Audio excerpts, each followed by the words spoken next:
देख मेरी message recording वाली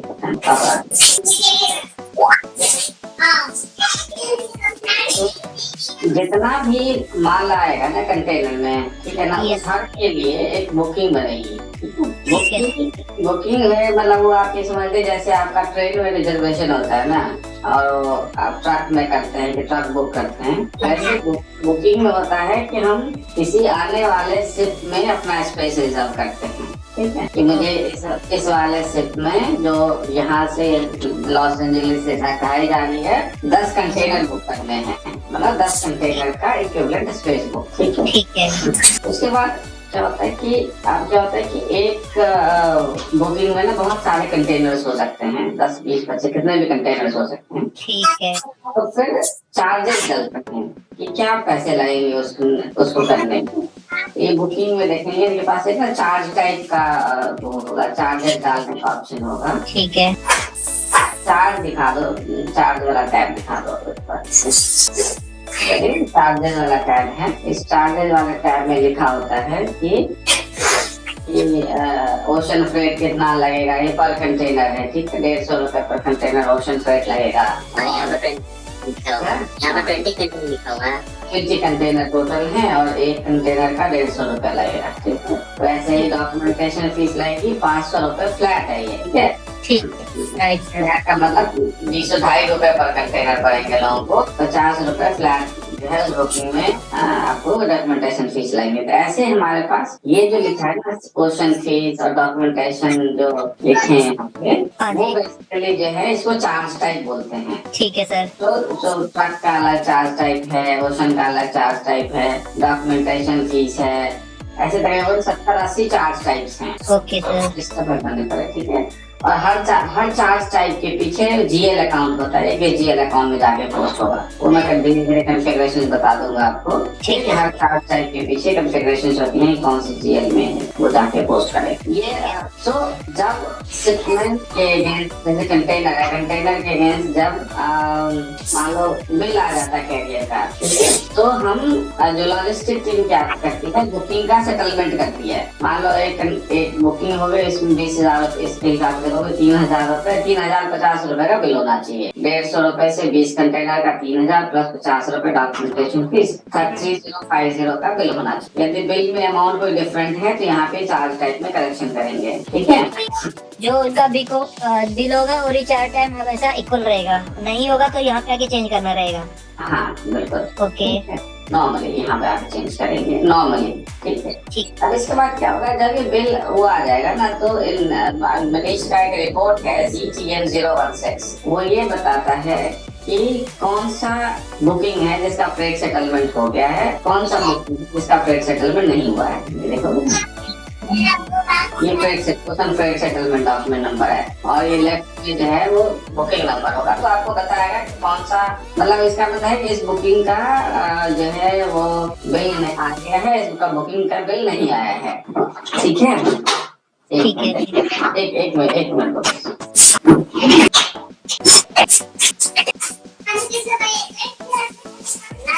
हाँ जी।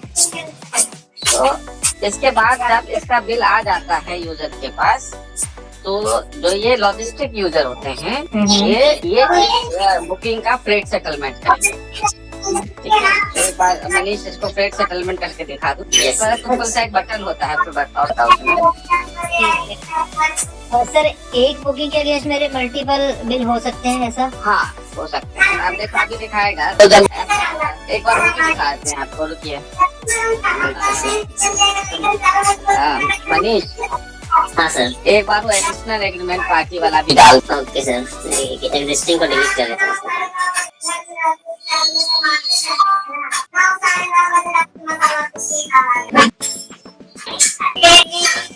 गलती हो गई तो फ्रेट सेटलमेंट रिवर्स भी हो सकता है, वो सब पॉसिबिलिटी है। तो संदीप, अगर मान लो कोई और वेंडर भी इंक्लूड है ना बुकिंग के अंदर, तो बिजनेस पार्टनर में हम एक और पार्टी ऐड कर देते हैं, एडिशनल एग्रीमेंट पार्टी। ठीक है, मतलब ऐसा होता है एक ही बुकिंग है जिसमें ओशन फ्रेट देना है, मान लो एक कंपनी है कॉस्को उसको, ठीक है, पर कोई डॉक्यूमेंटेशन चार्जेस देने ठीक है। या कभी कभार होता है हमारी इंस्पेक्शन फीस होती है, CIC इंस्पेक्शन फीस होती है साइकिल लिंक में, ठीक है। सो वो किसी और को देना है, तो हम क्या करते हैं उसको एज यहाँ पे एडिशनल एग्रीमेंट पार्टी डाल, ठीक है। तो हम कितने भी एक बुकिंग में हम कितने भी वेंडर डालते ठीक है सर। हैं, और फिर नीचे जब चार्ज टाइप डालते हैं तो हम चार्ज टाइप में भी डालते हैं ये वाला चार्ज। ठीक है सर। सो हर एक्सपेंस का वेंडर होता है कि कौन सा वेंडर को जाना। Okay sir. इसके बाद यहाँ से फ्रेट सेटलमेंट करेंगे। यदि मल्टीपल वेंडर्स होते हैं फ्रेट सेटलमेंट में तो तुम्हें पॉपअप में पूछेगा किसका बिल सेटल करना है। ओके। और कभी कभी अगर ये होता है कि मान लो पहले सेटलमेंट कर दिए हैं, उसके बाद कोई और भी एक्स्ट्रा चार्ज आया तो सेम ही वेंडर का एक और सेटलमेंट बन सकता है। तो बुकिंग में जाके दोबारा चेंज करते हैं उसको, ऐसा? हाँ, उसमें नेक्स्ट टाइप ऐड करते हैं और फिर एक और सेटलमेंट क्रिएट हो जाता है सिर्फ उसी अमाउंट के लिए जो चेंज अमाउंट है। ठीक है।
ये क्या आप बुकिंग में 4 टाइप नए ऐड कर रहे हो और 1 ऐड कर रहे हो, ऐसा?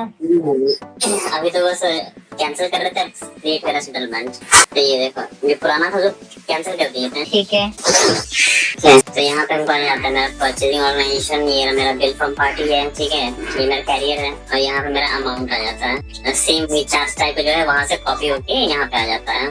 ठीक है। तो इसको हम सेव कर देंगे। अभी इसमें एक ही है ना वेंडर आपका? हाँ, अभी एक ही वेंडर है। हाँ, अभी इसको पोस्ट करेंगे। ठीक है। तो मेरा सर्विस पीओ और सर्विस इंटरशिप पीओ होता है, ठीक है, पोस्ट किए। अब इसके अगेंस्ट आपका जो ये वेंडर है इसका पीओ और सर्विस क्रिएट हो जाएगा। यहाँ पे देखोगे ना फ्लो में, तो पहले फ्रेट सेटलमेंट डॉक्यूमेंट नंबर बन जाएगा, ठीक है। उस फ्रेट सेटलमेंट डॉक्यूमेंट के अगेंस्ट जो है एक फ्रेट का पीओ बन जाएगा और उसके अगेंस्ट से सर्विस इंटरशिप बन जाएगी, ठीक है। तो ये मेरा C55 नंबर। अब यहाँ पर आप इससे क्या होगा कि हमारा सिस्टम है इसमें फ्रेट, सर वो भी रिपोर्ट चलाना है सर ना? हाँ वो भी चलाना पड़ेगा ना, तो बैकग्राउंड चलाते हैं हम। सर 200 में नहीं लगा हुआ है, वो 600 मतलब प्रोडक्शन में तो बैकग्राउंड में चलाते हैं ना। हाँ सर। तो एक ये प्रोग्राम है संदीप जिससे वो डिस्ट्रीब्यूशन, ये प्रोग्राम जो है वो बैकग्राउंड में चलता रहता है। तो जितनी सेटलमेंट बनी इनको डिस्ट्रीब्यूट कर देता है, ऐसा? वो क्या करता है अभी जो स्टैंडर्ड SAP ने सेटल किया है ना, तो वो उसने हेडर पे सेटल किया है कि उस बुकिंग पे उसने पूरे 3000 रुपए डाल दिए। ठीक है। उसको इस प्रोग्राम को चला के उसको 20 कंटेनर पे दिया। ठीक है। आप देखो उस प्रोग्राम चलने से एक टेबल अपडेट होता है ZTMT FSD चार्ज का, टेबल चला के दिखा दो आगे डेटाबेस में। ये क्या करता है देखो, वहाँ पे जैसे $50 था ना, तो 20 कंटेनर पे $2.5 डिवाइड कर दिए इसमें। हाँ ठीक है। और वो तो $150 पर कंटेनर था, तो वो तो $150 पर कंटेनर हो रहा है। तो इससे क्या होता है कि हमें हर कंटेनर नंबर, जो यहाँ पे FU नंबर है ना, थर्ड कॉलम, वो बेसिकली एक कंटेनर का नंबर होता है, उसका वो इंटरनल नंबर होता है। और फिर यहाँ पे जो है वो कंटेनर नंबर एक्सटर्नल है, तो एक्सटर्नल कंटेनर नंबर डब्बे का नंबर होता है। ठीक हमें है। पड़ जाता है कि हर कंटेनर पे कितना फ्रेट लगा, कितना डॉक्यूमेंटेशन चार्जेस लगा, तो हमें पता चलता रहता है हर कंटेनर के ऊपर में। तो ये जो बेसिकली है, ये प्रोग्राम क्या करता है, जो भी टीएम में कॉस्ट बुक होगा ना, उस कॉस्ट को वो हर कंटेनर पे डिवाइड करता है प्रोग्राम करके। और जो हमने फ्रेट सेटलमेंट किया उससे क्या किया, एसएपी ने एक सर्विसिंग पीओ बना दी और सर्विसिंग रिसीट बना दी। अब इसके अगेंस्ट आप नेक्स्ट काम करोगे MIR7 करोगे, राइट?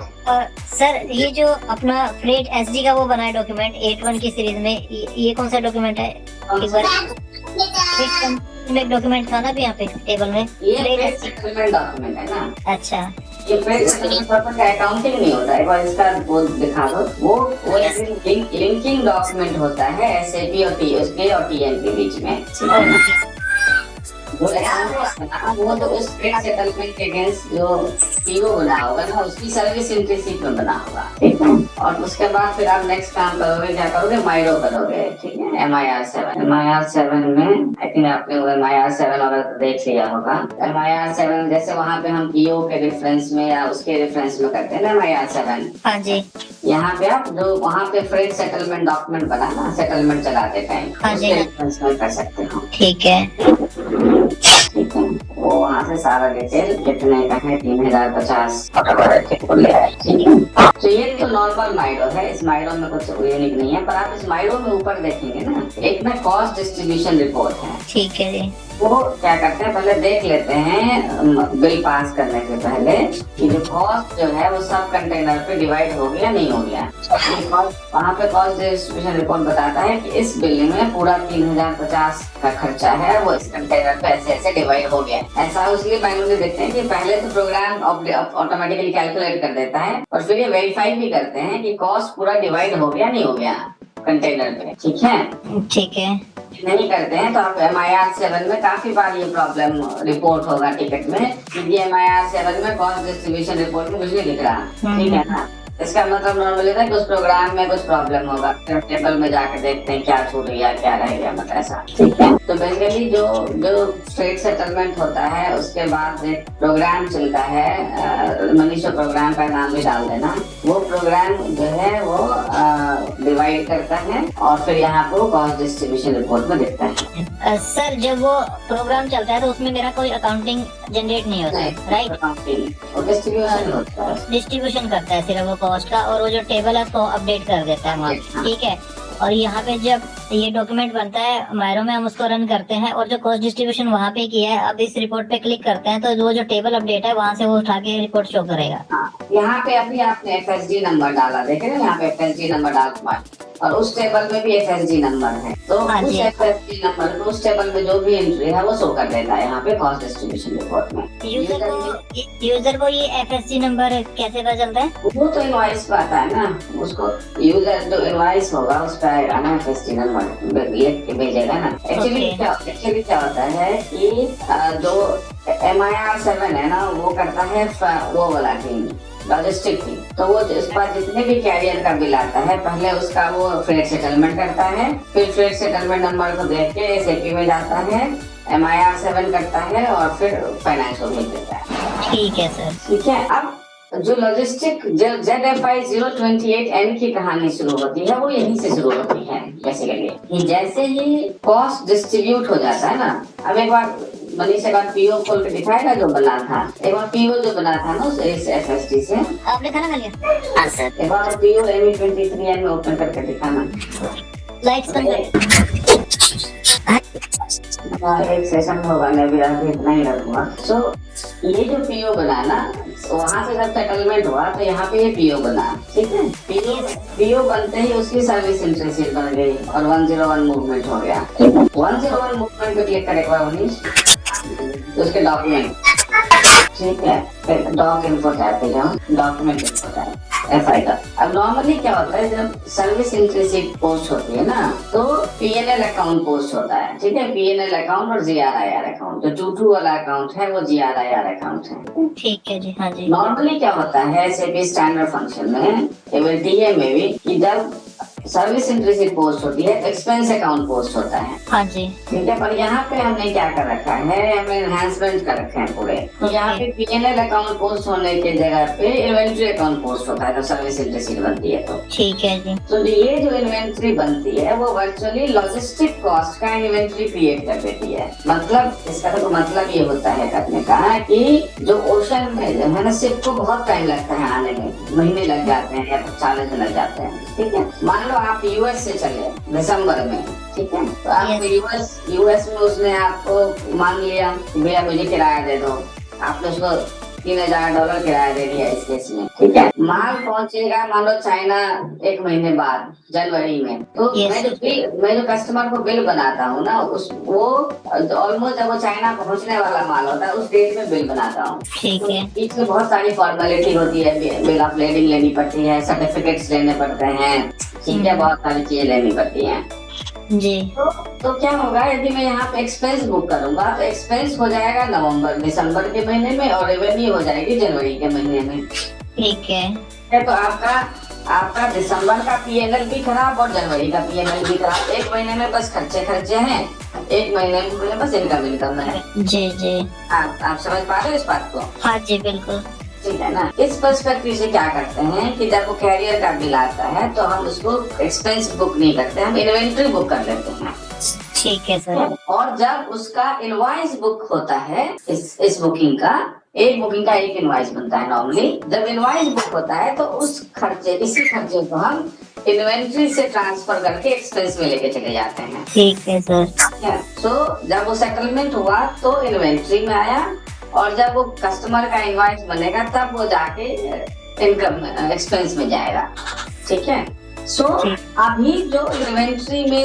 अभी जो लॉजिस्टिक कॉस्ट इन्वेंट्री में चली गई, उसकी डिटेल किस बुकिंग के अगेंस्ट कितना इन्वेंट्री पड़ा हुआ है अभी सिस्टम के अंदर में लॉजिस्टिक कॉस्ट का, उसकी डिटेल दिखती है रिपोर्ट GFI 028N के अंदर। ठीक है सर। GFI 028 के अंदर वही एंट्रीज दिखती हैं, वही कंटेनर्स दिखते हैं और वही बुकिंग दिखती है जिसके अगेंस्ट लॉजिस्टिक कॉस्ट पे हुई है, बुक हुई है, ठीक है, क्रेडिट सेटलमेंट हुआ है, पर जिसका इनवॉइस नहीं बना है। ठीक है, वो लॉजिस्टिक कॉस्ट है। एक बार आप GFI 028N दिखा दे तो अब इसमें 3 बटन है। ठीक है, पहला बटन है inventory cost report. Yes sir. Inventory cost report में मैंने बताया वो चीजें लिखती हैं जो कि जिसके अगेंस्ट इनवॉइस नहीं बना है, मतलब इन्वेंट्री कॉस्ट उनका पर इनवॉइस नहीं बना है, वो लिखती है इसमें इन्वेंट्री कॉस्ट रिपोर्ट के अंदर में। इसके बाद जब आई थिंक अभी संदीप की दूसरी मीटिंग भी है, मैं उसको थोड़ा सा और मुझे बताना पड़ेगा। इन्वेंट्री कॉस्ट रिपोर्ट जो होती है ना संदीप, उसमें वो सारी एंट्री दिखती हैं जो कि इनवॉइस अभी नहीं हुई है। इनवॉइस कौन सी सर? जिसके अगेंस्ट कस्टमर को इनवॉइस नहीं गया। ठीक है। क्योंकि जैसे कस्टमर को इनवॉइस चला जाएगा, मेरे पास रेवेन्यू आ जाएगा तो मैं इसकी कॉस्ट इससे निकाल के इन्वेंट्री से निकाल के एक्सपेंस में डाल दूंगा। ठीक है। तो अभी फिलहाल के लिए इस मीटिंग में मैं आपको इतना आगे नहीं ले जाऊंगा, एक और सेशन आपको चाहिए, देखते हैं आज या कल में। तो अभी क्या होगा, अभी जो इन्वेंट्री कॉस्ट रिपोर्ट बस बताओ, इन्वेंट्री कॉस्ट रिपोर्ट, इसमें वो वाला बुकिंग नंबर डाल दे, फ्रेट वो नंबर, हाँ उस पर फिल्टर कर दे। या तो आज कहीं नहीं था सर, वही बुकिंग आ रहा सर, एक ही बुकिंग आ रहा है, वही बुकिंग है सर। ठीक है, सो ये इसमें ये दिखाएगा आपको इन्वेंट्री कॉस्ट रिपोर्ट संदीप की ये कंपनी है, जो भी है, ये वेंडर है, ये सर्विस इंट्रेस्ट बनी है, ये कॉन्ट्रैक्ट है, ये पीओ है, ये सर्विस पीओ है जो एस्टिमेटिक बनाता तो ये सारी डिटेल के साथ बताता है। ये मेरे पास ये ₹2.5 हर कंटेनर नंबर है, हर लाइन पे कंटेनर नंबर है। इस कंटेनर का डॉक्यूमेंट फीस ₹2.5 और ओशन फ्रेट ₹150। ये हमारा 20 कंटेनर का इन्वेंट्री, 20 कंटेनर की डॉक्यूमेंटेशन फीस मेरे पास इन्वेंट्री में पड़ी हुई है। Okay sir. और इस रिपोर्ट का जो बैलेंस है वो FI के GL से, इन्वेंट्री लॉजिस्टिक्स कॉस्ट इन्वेंट्री का GL है, उससे मैच होना चाहिए। जब सर्विस एंट्री शीट पोस्ट हुई थी ना, तो एक 140 वाला अकाउंट हिट हुआ था, इन्वेंट्री लॉजिस्टिक्स कॉस्ट, और उसकी जो है कंटेनर वाइज डिटेल इस टेबल में चली गई थी, तो उससे ये लॉजिस्टिक कॉस्ट रिपोर्ट निकली है। सो इस लॉजिस्टिक कॉस्ट रिपोर्ट का जो समरी होना चाहिए वो आपके जीएल के बैलेंस से मैच होना चाहिए। ठीक है, एक बार सर इसको थोड़ा लेफ्ट करना राजन भाई, थोड़ा लेफ्ट, थोड़ा लेफ्ट, बिल्कुल लेफ्ट। क्या ढूंढ रहे हो बताओ। सर इसमें एक अकाउंटिंग डॉक्यूमेंट भी होगा ना यहाँ पे कोई? इसमें सर नहीं, सर्विस एंट्री शीट नंबर है, तो सर्विस एंट्री अकाउंटिंग नंबर नहीं डाला हमने, सर्विस एंट्री शीट नंबर डालिए बस। ठीक है, यहाँ ये डालिए एफआई डॉक्यूमेंट नंबर, ये भी है इधर सर्विस पीओ नंबर के बगल में जो डॉक्यूमेंट है ना, हाँ ये 101, ये डॉक्यूमेंट ना, ये 101 का डॉक्यूमेंट है ना, बस ये सम ऑफ इसका 3000। हाँ जी,